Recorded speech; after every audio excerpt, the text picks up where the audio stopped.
నమస్తే. నవంబర్ మాసానికి సంబంధించి వృశ్చిక రాశి వాళ్ళకి ఎలా ఉందో మనం చూద్దాం. ఫస్ట్ ఈ వృశ్చిక రాశిలో ఉన్న నక్షత్రాలు గనుక మనం తీసుకుంటే ఇందులో విశాఖ 4 పాదం, అనురాధ 1, 2, 3, 4 పాదాలు, జ్యేష్ఠ 1, 2, 3, 4 పాదాలు వాళ్ళంతా మనకి వృశ్చిక రాశిలో ఉంటారు. పేరు బలం ప్రకారం గనక చూసుకుంటే చాలా మందికి తెలుగు రాష్ట్రాల్లో పాపులర్ అయిన పేర్లంతా ఇందులోనే ఉంటారు. ఇందులో తో, నా, నీ, ను, నే, నో, యా, ఈ, యు అన్న పేర్లంతా కూడా ఇందులోనే ఉంటారు. బాగా పాపులర్ నాని అన్న పేరు కానివ్వండి, నాగరాజు, నాగయ్య చాలా పేర్లు చాలా ఎక్కువగా పాపులర్ అయిన పేర్లంతా కూడా ఇందులో ఉంటుంది. ఈ రాశిలో ఉంటారు. ఈ రాశిలో నవంబర్ మంత్లో మనం చూసుకుంటే 5 గ్రహాలు యొక్క ప్రభావం ఈ రాశి మీద వాళ్ళతో ఉండటం జరుగుతుంది. ఫస్ట్ బాగా మోస్ట్ ఇంపార్టెంట్ తెలుసుకోవాల్సిందంటే గురువు.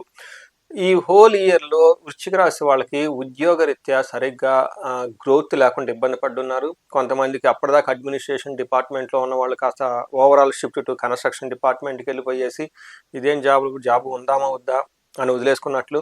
నాకు తెలిసిన ఒక అతను 14 ఇయర్స్ నుంచి ఒక పర్టికులర్ డిపార్ట్మెంట్‌లో సాఫ్ట్‌వేర్‌లో ఉన్నటువంటి కంప్లీట్ ప్రాజెక్ట్ అంతా మార్చేసి వేరే ఇర్రెలెవెంట్ ప్రొఫెషన్‌కి వేసేసున్నారు. ఇలా జాబ్‌లో ఇన్‌సిగ్నిఫికెంట్ రోల్ ప్లే చేస్తూ అటు హ్యాపీనెస్ లేకుండా, ఉత్సాహం లేకుండా ఎక్కువగా మంది ఉన్నారు. వీళ్ళకి అష్టమ గురు ప్రభావంతో ఉండటంతో అడ్మినిస్ట్రేషన్, మేనేజ్మెంట్, ఫైనాన్స్ అండ్ పిల్లల విషయంలో యావరేజ్గా రిజల్ట్తో తటస్థంగా లేదంటే అంత పెద్ద ఇంపార్టెన్స్ లేనట్టుగా ఉన్నారు ఈ రాశి వాళ్ళంతా.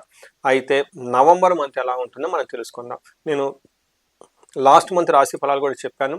చాలామందికి జాబులు పోయే అవకాశం ఎక్కువగా ఉంటుంది. ఆన్ జాబ్ వచ్చేవాళ్ళు, లేదంటే బెంచ్ మీదకి వచ్చేవాళ్ళు, లేదంటే ఒక జాబ్ నుంచి ఇంకో జాబ్కి షిఫ్ట్ అయ్యేవాళ్ళు ఎక్కువగా మంది ఉంటారని నేను చెప్పడం జరిగింది. అదేవిధంగా నాకు చాలా మంది కాల్స్ కూడా అలానే వచ్చాయి. పర్టికులర్గా ఎన్ఆర్ఐస్ నుంచి ఎవరైతే జాబ్ సీకర్స్ ఉన్నారో వాళ్ళకి ఇంటర్వ్యూలకు అటెండ్ అయ్యి 2వ లెవెల్, 3వ లెవెల్ లేదంటే హెచ్ఆర్ దగ్గర హోల్డ్ అయిపోయినాయండి, అక్కడి నుంచి ముందుకు రావట్లేదు, అది వచ్చిందా లేదా రావటం లేదా అని ఇట్లైపు సందిగ్ధతో మాకు ఎక్కువ మంది ఉన్నాయంటే పరిస్థితి ఏంటని చెప్పేసి చాలామంది కాల్స్ చేశారు.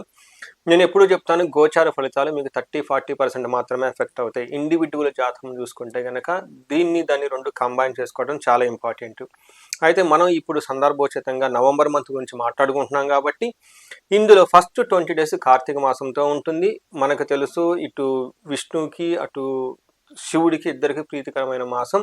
ఎలాంటి రెమెడీ చేసినా, ఏ చిన్న కార్యక్రమం చేసినా, ఈవెన్ ఆరు బయట భోజనం చేసినా కానీ మనకేమంటారు, వన భోజనాలు అంటారు.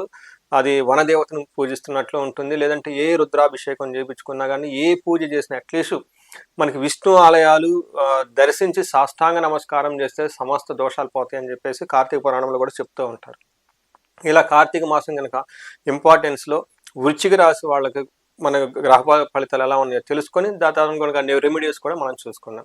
ఫస్ట్ ఇందులో మనకి లఘు గోచారం, సూక్ష్మ గోచారం అన్న కాన్సెప్ట్ కనుక మనం తీసుకుంటే, సూక్ష్మంగా అంటే వార్తల్లో ముఖ్యాంశాలు ఎలా చెప్తారో ఈ లఘు గోచారంలో చిన్న చిన్న సాంస్క్రిట్ వర్డ్స్తో హోల్ మంత్ ఎలా ఉందో మనం తెలుసుకోవచ్చు. దీని ప్రకారం మనకేం చెప్తారంటే సుఖ ప్రాప్తి, నెక్స్ట్ స్థాననాశనం, శత్రుపీడం, అర్ధాక్షయం, అర్ధ ప్రాప్తి అని చెప్తారు. అంటే దీని మీనింగ్ ఏంటంటే ఈ టైంలో మీకు కంఫర్ట్ లెవెల్స్ పెరిగే అవకాశం ఎక్కువగా ఉంటుంది, కానీ జాబులు కోల్పోయే అవకాశం ఎక్కువగా ఉంటుంది. స్థాన నాశనం, ఉన్న పొజిషన్ నుంచి మీరు ఒక పొజిషన్ డౌన్ అయ్యే అవకాశం ఎక్కువగా ఉంటుంది. శత్రుపీడం, శత్రువులు మిమ్మల్ని ఇబ్బంది పెట్టే అవకాశం ఎక్కువగా ఉంటుంది. ధనాన్ని కోల్పోయే అవకాశం ఎక్కువగా ఉంటుంది. అలానే ఫైనాన్షియల్గా శుక్రుడు వచ్చేటప్పటికి మీకు ధనాన్ని తీసుకొచ్చే అవకాశం కూడా ఉంటుంది. అంటే ఏ ప్రకారంగా కనుక చూసుకుంటే 2 మోస్ట్ ఇంపార్టెంట్ థింగ్స్ మీరు గుర్తుపెట్టుకోవాలి. ఈ టైంలో మీకు జాబులు పోయే అవకాశం ఎక్కువగా ఉంటుంది. తర్వాత శత్రువుల పీడ ఎక్కువ వచ్చే అవకాశం ఎక్కువ ఉంటుందని గమనించుకోవాలి. మనం ఇన్ డీటెయిల్ కనుక చూసుకుంటే ఈ మంత్లో సూర్యుడు 16వ తారీఖు తర్వాత ఫస్ట్ హౌస్లోకి మారుతున్నారు. సో ఫస్ట్ సూర్యుడు వచ్చేటప్పటికి మనకి సేమ్ వృశ్చిక రాశిలోనే మారటంతో ఏమవుతుందంటే దేహార్తి, సత్వం, కాల సంతాపం, కాలతిక్రమణ భోజనం, బంధుమిత్ర సుహృద్వేష, చంద్రరాశి గతి రవో అని చెప్తారు సంస్కృతంలో మన మహర్షులు. దాని అర్థం ఏంటంటే ఈ టైంలో మీకు ఫిజికల్గా అలర్ట్నెస్ తక్కువ ఉంటుంది, చాలా టైర్డ్నెస్తో ఉంటారు, టయానికి భోజనం చేయరు, కాలతిక్రమణ భోజనం, ఏదో ఒక పనిలో బిజీగా ఉండి కొన్నిసార్లు అసలు భోజనం చేయడానికి కూడా టైం లేకుండా హరిహరిగా తిరిగే అవకాశం ఎక్కువగా ఉంటుంది.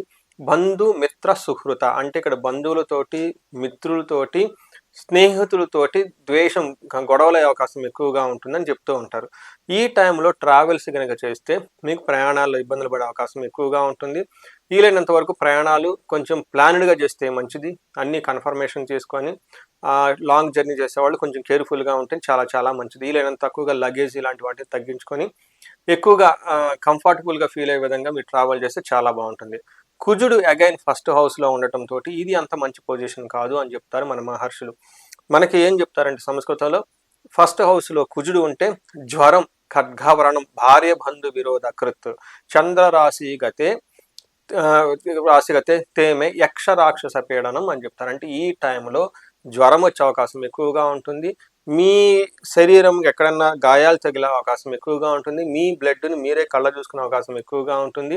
ఇది కాకుండా రాత్రుల టైం కనుక పడుకుంటే కాళ్ళు పట్టుకోవటం, జ్వరం రావటం, మూడ్ స్వింగ్స్ ఉండటం, యక్ష రాక్షస పీడనం అంటారు. ఏదో మీకు తెలవని రోగాలతో ఇబ్బందులతో గురవుతూ ఉంటారు. ఇన్ కేస్ డాక్టర్ దగ్గరికి వెళ్ళినా కానీ డాక్టర్స్ ఏమీ లేదు అంతా బాగుందని చెప్తారు. కానీ మీరు లోన బాధపడుతూ ఉంటారు. ఇవన్నీ జరిగే అవకాశం ఎక్కువగా ఉంటుంది.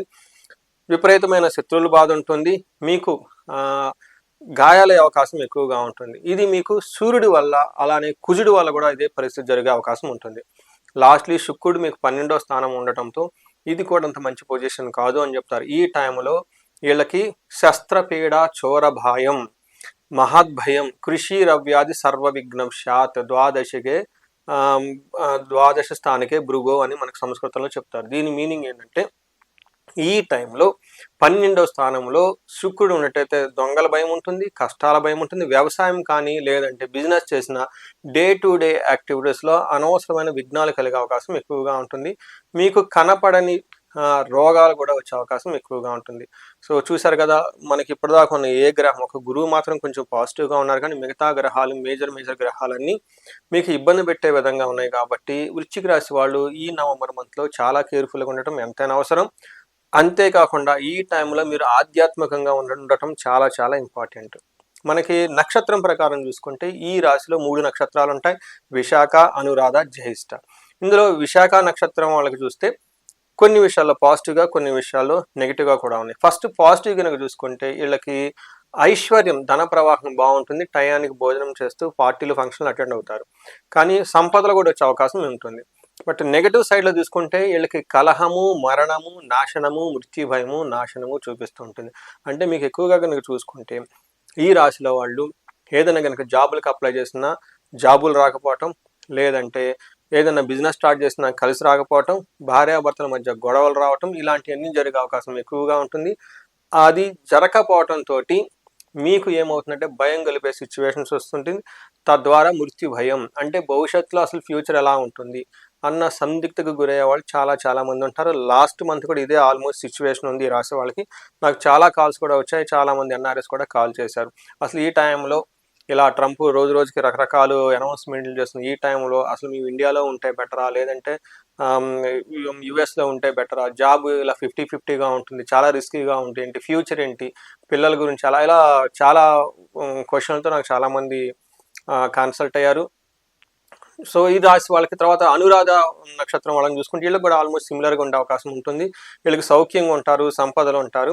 కానీ నాశనము, మృత్యు భయము, మరణము చూపిస్తుంది ఈ రాశి వాళ్ళకు కూడాను.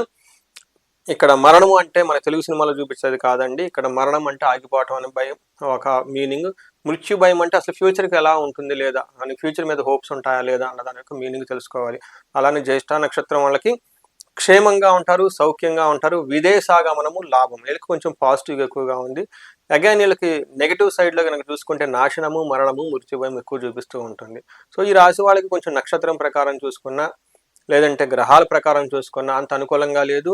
విశాఖ, అనురాధ నక్షత్రం వాళ్ళకి కార్యహాని జరిగే అవకాశం ఎక్కువగా ఉంటుంది. అంటే ఒక పని ఏదైనా స్టార్ట్ చేస్తే 99% అయిపోతుంది, రేపు ఏదో ఆఫర్ వస్తుంది, రేపు ఏదైనా ధనం వస్తుంది అని ఈరోజు హ్యాపీగా పడుకుంటాం, ఉదయానికి మీకు మెసేజ్ వస్తుంది, it is not possible, or no message, no response, ఇలాంటివన్నీ జరిగే అవకాశం ఎక్కువగా ఉంటుంది ఈ రాశి వాళ్ళకి. సో మీరు గమనిస్తే ఈ రాశి వాళ్ళు కొంచెం చాలా పేషెన్సీగా ఉండాల్సిన మంత్ అని మీరు గమనించుకోవాలి. ఈ రాశి వాళ్ళకి పరిహారాలు కనుక చూసుకుంటే మీరు పరిహారాలు చేసుకోవడానికి ఈ మంత్ చాలా చాలా ఇంపార్టెంట్. ఎందుకంటే కార్తీక మాసంతో అసోసియేట్ అయి ఉంది కాబట్టి ఈ మంత్ ఈ టైంలో మీరు ఈలేనన్ని ఎక్కువగా మీ లిస్ట్ ఆఫ్ ప్రాబ్లమ్స్ రాసుకొని ప్రతి ప్రాబ్లంకి ఒక సొల్యూషన్ ఉంటుంది. ప్రతి ప్రాబ్లంకి ఒక పాశుపత అభిషేకం కూడా ఉంటుంది. మన్యు పాశుపత అభిషేకం నేను సాఫ్ట్వేర్ వాళ్ళకి చాలా ఎక్కువ రికమెండ్ చేస్తాను. రాహు విత్ మన్యు is a very powerful combination. నా క్లయింట్స్ అందరికి దగ్గరుండి నేను అది చేపిస్తూ ఉంటాను. వీళ్ళకి ఫారిన్లో సెటిల్ అవ్వటానికి లేదా ఫారిన్ ఎంఎన్సి కంపెనీలో జాబ్ రావడానికి, వీటితో పాటు కార్యజయం అంటే మీకు అప్పటిదాకా ఇంటర్వ్యూలు ఎక్కడో వచ్చేసి మధ్యలో ఆగిపోతే ముందుకు వెళ్ళటానికి, దీంతో పాటు శత్రువు బాధలు ఎక్కువగా ఉంటే చండీ హోమం, చండీ పారాయణ చేయించుకోవాలి. ధన ప్రవాహానికి ఇబ్బంది పడుతూ ఉంటే కుబేరు పాశుపత అభిషేకము లేదా స్వర్ణ లక్ష్మి విశేష హోమం చేయించుకోవాలి. వీళ్ళకి మృత్యు భయం అని ఎక్కువ చూపిస్తూ ఉంటుంది. ఇన్ కేసు ఎవరికైనా హెల్త్ కాంప్లికేషన్స్ ఉంటే వాళ్ళు అమృత మృత్యుంజయ పాశుపత అభిషేకం చేయించుకున్నా కానీ చాలా చక్కగా ఉంటుంది. లాస్ట్ మంత్ కూడా మేము 2-3 అమృత మృత్యుంజయ పాశుపత అభిషేకాలు చేశాము, హోమాలు చేశాము ఎన్ఆర్ఐలకి. ఇలా మీకు ఏదైనా కనుక సమస్య ఉంటే ఇండివిజువల్గా మీరు నన్ను కన్సల్ట్ అవ్వండి, హారోస్కోప్ చూపించుకోండి. కన్సల్ట్ అయిన తర్వాత తగు విధంగా రెమెడీస్ అవన్నీ చేసుకుంటే మీకు ఇంకా జీవితంలో 10 రెట్లు అది ముందుకెళ్ళే అవకాశం ఎక్కువగా ఉంటుంది ఈ రాశి వాళ్ళకి. ఈ రాశి వాళ్ళంతా అష్టైశ్వర్యాలతోటి భోగభాగ్యాలతోటి చక్కగా జీవితంలో ముందుకు ఎదగాలని చెప్పేసి నేను కోరుకుంటున్నాను. నమస్తే.